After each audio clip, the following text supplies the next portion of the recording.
Exercise 3 is a classic tongue exercise. You should firmly stick your tongue out as far as you can, yes, really far, and then hold it there very steadily for 10 full seconds, completely still.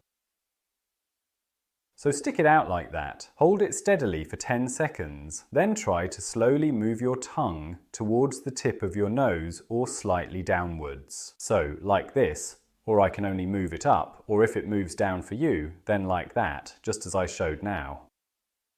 Do that 3 times in a row. What does this exercise do? It primarily strengthens your tongue muscles slightly more than before. When you lie on your back, the tongue often falls backwards and narrows the airway, or even blocks it. Well-trained muscles at the base of your tongue stop that and keep your airways clear, even when you're lying on your back.